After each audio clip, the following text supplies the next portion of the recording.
নারীর জন্য জান্নাতে যাওয়া খুব সহজ। তার এক পা, নারীর এক পা জান্নাতে এমনি ঢুকে আছে। আর কিছু কাজ করলে, 4টা কাজ করলে বাকি পাটাও জান্নাতে ঢুকায় দিবে কে? বিশ্বনবী বলেছেন 4টা কাজ যদি কোনো নারী ঠিকঠাক মতো এই দুনিয়ার বুকে করতে পারে, আল্লাহ তাআলা 8টা জান্নাতের দরজাই নারীর জন্য খুলে দিবে। 1 নম্বরে বিশ্বনবী বললেন, আল মারআতু ইযা সাল্লাত খামসাহা, কোন নারী যদি 5 ওয়াক্ত সালাত সময় মতো আদায় করে, ওয়া সামাত শাহরাহা, রমজানের রোজাগুলো ঠিকমতো রাখে, আতাআত বালাহা, স্বামীর আনুগত্য করে, ওয়া হাফিজাত ফুরুজাহা, নিজের লজ্জাস্থানের হেফাজত করে। 4টা, কয়টা? 5 ওয়াক্ত সালাত, রমাদানের রোজা, স্বামীর আনুগত্য। এখন এটা উঠে গেছে সমাজে। কে কার উপর ডমিনেটিং করবে এই নিয়ে গুতাগুতি আছে না নাই? কে বড় হবে, কে মশারি টাঙ্গাবে রাত্রে, কিলাকিলি আছে না নাই?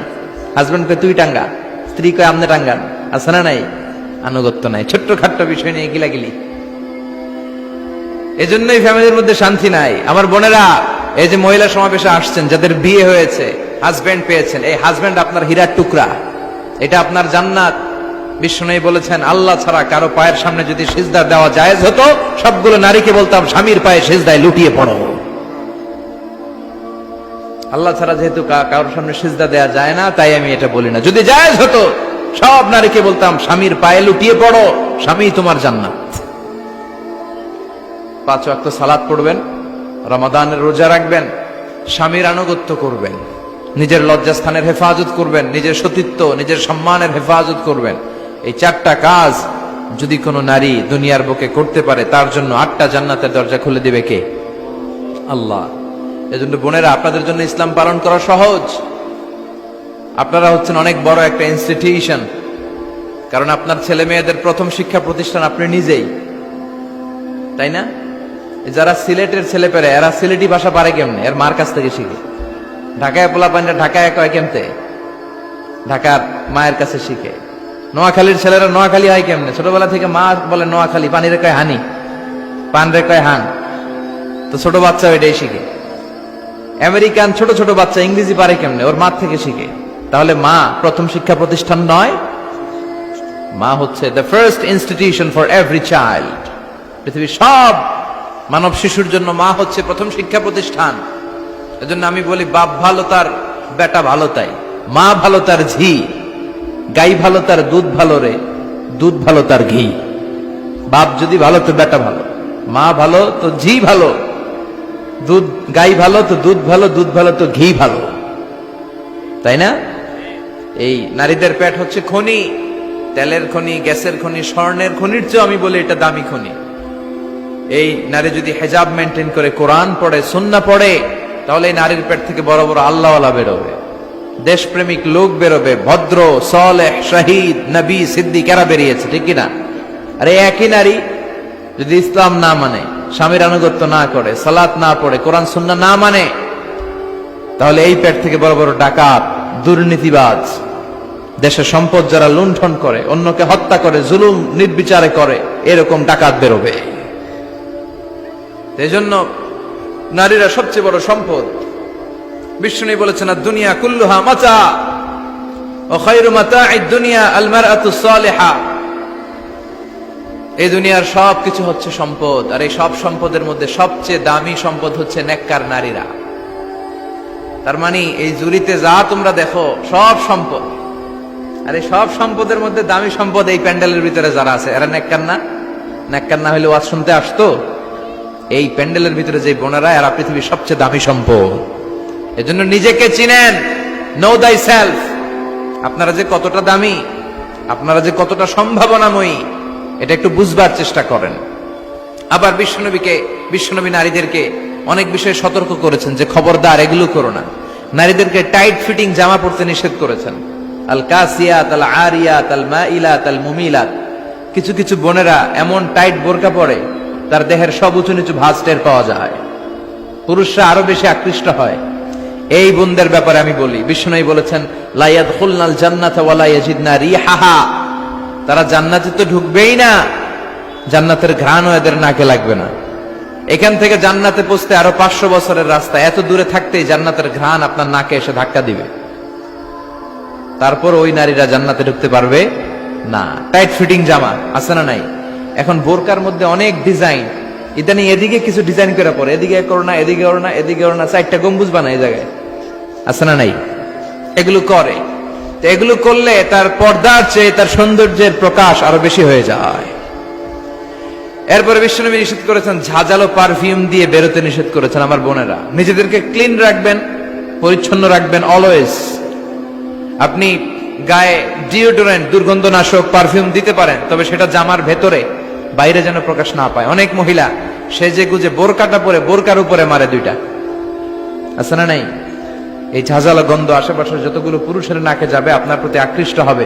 বিশ্বনবী নারীদেরকে জানিয়াদের সাথে তুলনা করেছেন, বলেছেন এরা জিনাকারী, এরা পর্দাওয়ালী নয়, এরা বোরকা পরে বেরোলেও লাভ হবে না, এরা জিনাকারিনী, কারণ এরা এদের গায়ের ঝাঁঝালো পারফিউম সুগন্ধ দিয়ে পরপুরুষকে আকৃষ্ট করার চেষ্টা করেছে। এটা একেবারে নিষেধ, এটা করবেন না। তাহলে টাইট ফিটিং বোরকা পরবেন না, ঢিলে ঢালা পরবেন, পাতলা জামা পরবেন না যে জামা দিয়ে আপনার শরীর দেখা যায়। নাম্বার 3, ঝাঁঝালো কোনো পারফিউম গায়ের মধ্যে মাখবেন না। নাম্বার 4, বিষ্ণু বলেছেন খবরদার আলগা চুল লাগাবে না কোনো নারীরা। লাগায় অনেকে, জুরিতে এগুলা নাই। অনেক নারীর চুল হয়তো ছোট, সে আলগা চুল লাগায়া সুন্দরী সাজে, বিশ্ব সুন্দরী ঐশ্বরিয়া রায় হইতে চায়, আছে না নাই? না, আল্লাহ যেটা দিয়েছে ওটাতে আপনি সন্তুষ্ট থাকেন, আলগা চুল লাগাবেন না। এরপর বিষ্ণু ব্রু প্লাক করতে নিষেধ করছে। ব্রু প্লাক আছে না? পার্লারে গেলে কিভাবে যেন এদিক দিয়ে ব্রু প্লাক করে একেবারে চিকন করে দেয় এই 2টা। না, এটা নিষেধ। ব্রু প্লাক করতে বিশ্বনবী নিষেধ করেছেন। আমার বোনেরা, আপনারা এটা করবেন না। এরপরে বিশ্বনবী নিষেধ করেছেন তোমরা একে অপরকে লাআনত দিবে না। 2 কারণে নারীরা জাহান্নামে যাবে বেশি। বিশ্বনবী মেরাজ থেকে এসে বললেন, ইয়া মা'আশারান নিসা, ও নারীরা, তাসাদ্দাকনা, তোমরা বেশি বেশি সদকা করো, দান খয়রাত করো। নারীরা বললেন কেন? আমাদের বললেন কেন? বিশ্বনবী বললেন, উরিতু কুন্না আকসারা আহলিন নার, আমি জাহান্নামে দেখেছি পুরুষের চেয়ে নারীরাই বেশি জাহান্নামী হবে। কি কারণে? 2টা কারণ। তাকফুরনাল আশিরা, সবাই না, অধিকাংশ নারীরাই স্বামীর অস্বীকৃতি করে। স্বামী যা দেয় এতে সন্তুষ্ট থাকতে চায় না, আছে না নাই? স্বামীর কি চাকরি, কি ব্যবসা, তার উপার্জন কতটুকু, এটাও আপনার দেখার দরকার, আছে না নাই? এখানেই তো আপনার সবরের বিষয়। জান্নাত তেমনি এমনি আসবে না বোন, আপনাকে সবর করতে হবে। স্বামীর নাশুকরি করবেন না। পাশের বাড়ির ভাবিরা তো এত মোটা নেকলেস কিনা দিছে, তুমি দাও না কেন? এদের ঘরে তো দামি সোফা সেট, আমার ঘরে নাই কেন? এদের তো এটা করে, এদের তো এটা দিছে হাজবেন্ড, আমারে দাও না কেন? এই যে নাশুকরি, এটা তাকে জাহান্নামী বানাবে। 2 নাম্বার, তুকসিরনাল লা'না, তোমরা একে অপরের উপর লানত দাও।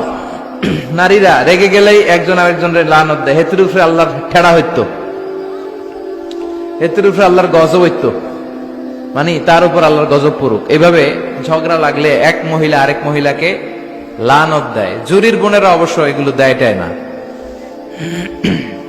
মাঝে মাঝে দেয়। আচ্ছা, তো এগুলো করা যাবে না। স্বামীর নাশুকরি করা যাবে না, এরপর লানত দেয়া যাবে না। এই যে বিশ্বনবী যেগুলো নিষেধ করলেন, এগুলো থেকে যদি আমরা বেঁচে থাকি, আর যে 4টা কাজের কথা বললেন, এগুলো যদি আমরা করি, তাহলে জান্নাতে যাওয়ার পথকে আমাদের জন্য সহজ করে দিবে কে? আমি সব সময় নারীদেরকে 6 জন নারীর জীবনী পড়তে বলি, আপনারাও পড়বেন, বাজার থেকে কিনবেন। আসিয়ার জীবনী, আসিয়া ইমরাতু ফেরাউন, ফেরাউনের বউয়ের নাম হক্কা, নাম খিতা আসিয়া। এই আসিয়ার জীবনীটা প্রত্যেক নারীর জন্য পড়া ফরজ। কিভাবে তিনি ঈমান বাঁচিয়েছেন আপনি দেখবেন। এরপরে মারিয়ামের জীবনী পড়া ফরজ। মারিয়াম আলাইহিস সালাম কিভাবে তিনি ইবাদতে মশগুল ছিলেন, 2 জন গেল। 3 নাম্বার, বিশ্বনবীর প্রথম স্ত্রী খাদিজা আল কুবরা তাহেরা। পতি ভক্তি কারে বলে, স্বামী ভক্তি কাকে বলে, আপনি দেখতে পাবেন ওনার জীবনীতে। 4 নম্বরে, বিশ্বনবীর একমাত্র কুমারী স্ত্রী আয়েশা রাদিয়াল্লাহু তাআলা আনহা কিভাবে জ্ঞানার্জন করতে হয় 2220টা হাদিস তিনি বর্ণনা করেছেন। নারীদের মধ্যে সবচেয়ে বেশি হাদিসের বর্ণনাকারী। ফ্যামিলির হাদিসগুলো বর্ণনার জন্য আল্লাহ তাআলা মা আয়েশাকে বিশ্বনবীর ঘরে ট্যাপ রেকর্ডার হিসেবে পাঠিয়েছিলেন। বিষ্ণুবী যা বলতেন সব মুখস্থ করে নারীদের কাছে ওয়াজ করে ছড়াইয়া দিত। কি নারী ছিল! মা আয়েশার জীবনী পড়তে হবে। সব শেষে বিশ্বনবীর কলিজার টুকরা নয়নের পুটলি ফাতেমাতুল আজ-জাহরা, ফাতেমাতুজ জাহরার জীবনী পড়তে হবে। তার জীবনী থেকে আপনি পাবেন কিভাবে পর্দা করতে হয়। উনি মরার আগে আলীকে বলে গেলেন, আলী, জীবদ্দশায় আমারে কেউ দেখে নাই, নবীর মেয়ে মোটা না চিকন, লম্বা না খাটো। মরার পরেও বেশি মানুষে জানাজায় আসতে বলো না, রাত্রিবেলা অল্প কয়েকজন লোককে নিয়ে জানাজা দিয়ে আমার কবর দিয়ে দিও। কেমন করে আপনি নিজেকে সেভ করবেন, এই শিক্ষা মা সাইয়্যিদাতুনা ফাতেমাতুজ জোহরার জীবনীতে আছে না নাই? তাহলে এই কয়েকজন নারীর জীবনী পড়তে হবে। আর যে চারটা কথা বিষ্ণু বলেছেন এগুলোর উপর আমল করতে হবে। তাহলে আমাদের নারীদেরকেও জান্নাতি বানাবে কে? আল্লাহ। তুমি আমাদের মাদেরকে, বোনদেরকে, আমাদের নারীদেরকে তুমি খাদিজাতুল কুবরার মতো কবুল করো, আয়েশা সিদ্দিকার মতো মহিয়সী নারী হিসেবে কবুল করো, ফাতেমাতুজ জাহরার মতো এরকম পর্দানিশীল নারী হিসেবে কবুল করো। আল্লাহ তাআলা আমাদের সবাইকে কথাগুলো বুঝার ও আমল করার তৌফিক দান করুক। আমরা পড়ি আমিন। আপনারা সবাই ভালো থাকবেন, সুস্থ থাকবেন, সুন্দর থাকবেন।